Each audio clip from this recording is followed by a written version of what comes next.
Hi everyone, and welcome to week 11 of our creative writing class. I'm your teacher, Haley Worgan. Thank you all so much for joining me again. I hope you had a wonderful spring break. I see a lot of you have been working on your assignments and building your characters, and so I'm really proud of you for that. Thank you for catching up on your work. So today we're going to go ahead and take this in yet another direction. We're coming back to our characters. I promise you, we are building something here.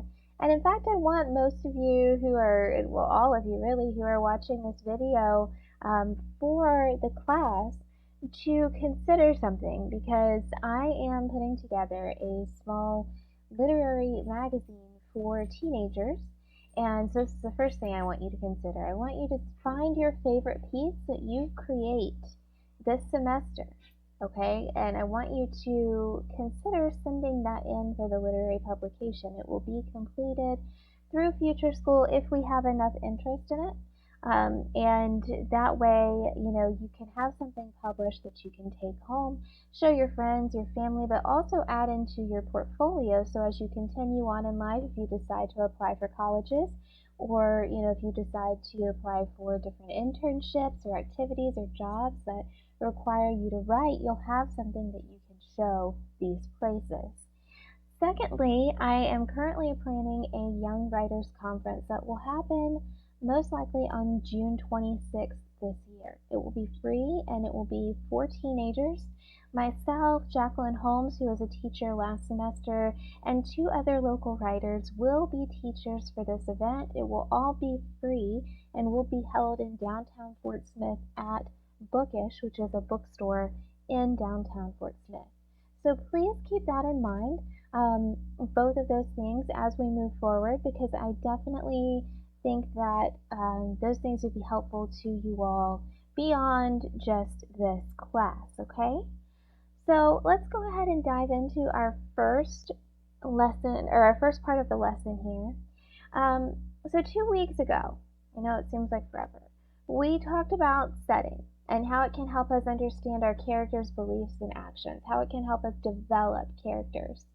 Now we're going to talk about how our perspective, or how really the perspective of your character, can help influence a reader's understanding of that character. Now, what do I mean by that? Perspective is something that can change, okay? This can change depending on what a character experiences.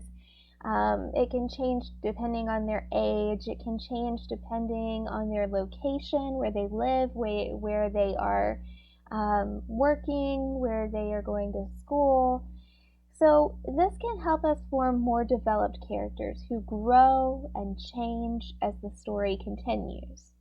So as you write and explore the perspective of various characters, I want you to ask yourself the following questions. Would this character have a different perspective about this experience if they were a different age? So, my perspective on a certain situation, potentially such as paying taxes, right? That's a lot different as a 16-year-old just entering the workforce as it is as a 31-year-old adult having paid taxes for 15 years. That's a pretty boring experience, right? But what I want you to understand is that, every single thing you experience every day, you may have had a different perspective on that even just as early as 5 years ago. So for example, playing outside can look a lot different now than it did when you were 10 years old. So your age really does influence the way you enjoy things. It influences what you take away from certain experiences. Conversations with a grandparent or a parent or a legal guardian, they might look a lot different for you now than they did at age 10. So also, I want you to consider if this character experiences an illness or a surgery, how will their perspective change? Many of you might have seen The Fault in Our Stars or 5 Feet Apart, or read those books. And so those characters, their perspectives change after they have the illness. Things that maybe they might have taken for granted, or things that may have been important to them before the illness, their priorities, they might change a little bit after they experience, or even as they experience the illness in those stories. So when a character loses a loved one or a friend, how does that change their perspective? So if you're reading a story and the character loses someone important to them in their life, whether that someone dies or that someone moves away or just stops speaking to them, maybe they have a fight, this might change the way that they see themselves. The absence of that person in their life might make their lives better. It doesn't necessarily have to make their lives worse. And then finally, if a character moves from one neighborhood to another, how does that change their perspective? If a character moves completely across the country or completely across the world, obviously their perspective is going to change, right? So this can definitely help you add experiences to a story that your reader might be able to relate to and connect with. Because on a basic human level, those are all things that we may or may not experience in our lives. And so these things, by tapping into the way your character can change and grow as a normal functioning human being on this earth, that's going to help your readers really relate to your characters, and it will strengthen your writing. So, to examine this a little more thoroughly, we're going to take a look at a poem today by Wallace Stevens, and this is kind of a difficult poem. It's called 13 Ways of Looking at a Blackbird. So for this poem, I would like us to go through, before we even read, I want you guys to understand that we're looking at each stanza as a different perspective. Okay? Otherwise, this reading might become a little bit confusing. Now, I've included the link for you in the slide presentation that is in Google Classroom to this poem, so you can read along with me. So I'd like you to go ahead and go to the slide presentation and click on the link so that you can read along as we go. So let's go ahead and get started with this. And okay, pull this up. So this is 13 Ways of Looking at a Blackbird by Wallace Stevens. Among 20 snowy mountains, the only moving thing was the eye of the blackbird. That's stanza 1. Right from the beginning, we have a blackbird sitting among 20 snowy mountains, and the only thing moving is his eye, right? Stanza 2. I was of 3 minds, like a tree in which there are 3 blackbirds. Stanza 3. The blackbird whirled in the autumn winds. It was a small part of the pantomime. Stanza 4. A man and a woman are one. A man and a woman and a blackbird are one. Stanza 5. I do not know which to prefer, the beauty of inflection or the beauty of innuendos, the blackbird whistling or just after. I'm going to stop us right there because you might be saying, Miss Haley, what does innuendos mean, right? So if we run into words like this, especially in these older poems, and we're not really sure what they mean, we can very easily go to dictionary.com and look them up. Now, an innuendo is kind of an elusive remark or a hint, right? It's typically suggesting something. It's not going to come out and actually say what it means. So it's going to be more of something that's kind of suggestive in speech. And the person listening would have to be able to interpret what the speaker is saying. So going back, stanza 6. Icicles filled the long window with barbaric glass. The shadow of the blackbird crossed it, to and fro. The mood traced in the shadow an indecipherable cause. O thin men of Haddam, why do you imagine golden birds? Do you not see how the blackbird walks around the feet of the women about you? Stanza 8. I know noble accents and lucid, inescapable rhythms. But I know, too, that the blackbird is involved in what I know. Stanza 9. When the blackbird flew out of sight, it marked the edge of one of many circles. Stanza 10. At the sight of blackbirds flying in green light, even the bawds of euphony would cry out sharply Stanza 11. He rode over Connecticut in a glass coach. Once a fear pierced him in that he mistook the shadow of his equipage for blackbirds. Stanza 12. The river is moving, the blackbird must be flying. Stanza 13. It was evening all afternoon. It was snowing, and it was going to snow. The blackbird sat in the cedar limbs. Okay, so let's go through this and talk about the stanzas. With stanza 7, that's probably the easiest one. Now, in this stanza, the speaker wonders why the men of Haddam dream of golden birds, and they don't notice the blackbirds in their complete beauty.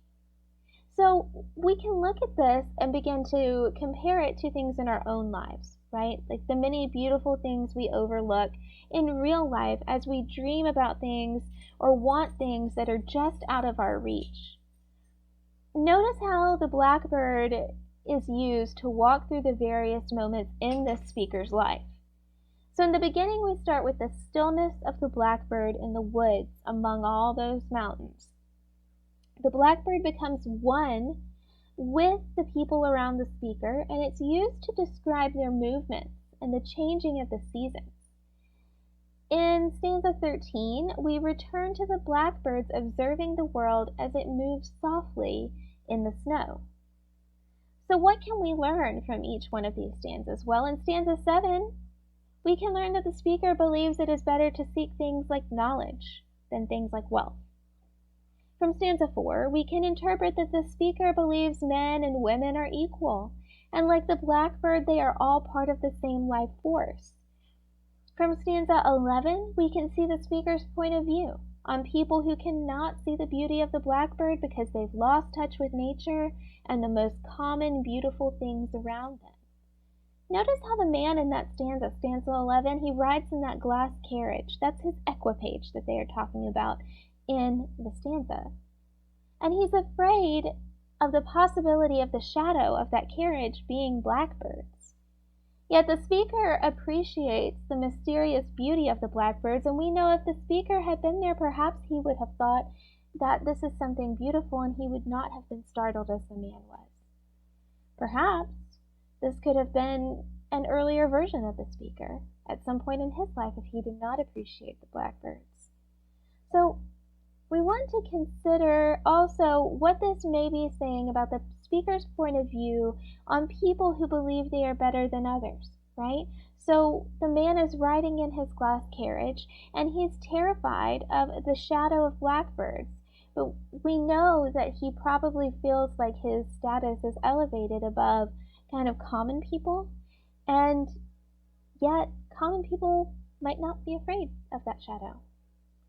So we're looking at different perspectives here with this poem and examining society and the things around the speaker through their eyes as they discuss and compare things to blackbirds, something very common in nature. So what do I want you to do with this? I want you to write your own 13 Ways poem about your original character. Right offhand, knowing the stories some of you have created from your characters, I can think of 13 Ways to Get Over a Heartbreak or 13 Ways to Live with Ghosts as potential titles. You don't have to choose these, but they are examples to show you can really take this in many different directions. So basically this poem should be 13 stanzas long. The stanzas can be any length. They don't have to be the same length each time. They don't have to rhyme. And each stanza should offer a new perspective about your character. It should be told in third-person point of view, so that means we'll be using he, she, or they pronouns for this particular poem. So my example is going to be in the slide presentation, and I'm going to read it for you now as well. I do encourage you to look at the slide presentation though, so you can see again how the 13 ways of looking at a blackbird and how my example are formatted. Okay, so let's go ahead. I'm going to read this to you now. Let me go ahead and show you my original character.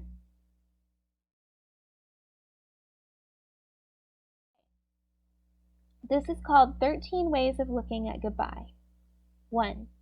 From the first time he saw her outside the grocery store, painting a love story on the walls. 2. He constructed a symphony, something much braver than Mozart, and longer than the decades they'd spent waiting. 3. To chase butterflies and tiny feet over yellow fields until sunset. 4. Generations of bare feet dancing on tile floors of a kitchen he built with trembling hands one summer. 5. A young woman whispers the fairy tales he told her decades before to new ears. 6. This is the way life moves, sometimes slowly, but often so fast it will break your heart. 7. The doctors gave her 6 months, but somehow she held on through another Christmas and then back into summer, just to see the way the light hit the fields in the evening once more. 8. Once, after their second child was born, she asked if she could paint the front door orange, so we'll always be happy to come home. 9. One day when she's sleeping, he pulls out the paint buckets from the car in the garage. Over the next week, he paints the entire house, all the colors of the rainbow. 10. The front door is the brightest orange he has seen in many years. Better late than never, he thinks. 11. He held her hand in those last moments, and she said, "Promise me you won't paint the house again. I know my grandbabies will be talking about our rainbow for generations." 12. His daughters bring them by on weekends, and they trace the colors they can reach with little fingers, and their faces remind him a bit of her. 13. He thinks about the way she smiled when he stopped and asked if she would paint. Flowers on the side of the house he was building in the country, a bag of oranges at her feet, and flecks of paint in her hair. Okay, so that's my 13 Ways poem, and as you can see, I've shown you the different perspectives throughout the stages of that man's life. When he meets his wife, when they decide they're going to build a life together in the house he has built in the country. I talk about their grandchildren. I talk about their children in another stanza of that poem. And I talk about when his wife passes away and after she passes away. And all of this happens within just 13 stanzas. So I know that you guys can do this too. Something I'm going to give you as a piece of advice for this. The first week we talked about nonuts, and we counted syllables off on our hands to help us make those nonuts, right? So for your stanzas, I want you to consider within a stanza having anything from like very similar numbers of syllables in your lines. They don't all have to be the same. But if you go back through and you count mine and you count the ones by Wallace Stevens, you'll find that a lot of the stanzas have like anywhere from 5 to 8 syllables per line, or 10 syllables per line in some cases. But whatever is chosen, it's usually very consistent within the stanza, okay? So if you guys have any questions, you can email me at any time. I'll put my email address in the class notes and the slide presentation in case you need it. Also, I will be having virtual hours this week. I'm thinking they will be Wednesday at 3:35 to 4:35 again. And I'll also be on campus on Thursday afternoon. I have something to do there, so I might run into some of you guys. Be on the lookout for me. And if you have questions, you can definitely ask me at any point. Okay, so this assignment, guys, it will be due this Friday, April 2nd by 11:59 p.m. If you have questions again about this one or any of the previous assignments, please let me know. Okay? All right, I hope you guys have a great week, and I will talk to you soon. Bye.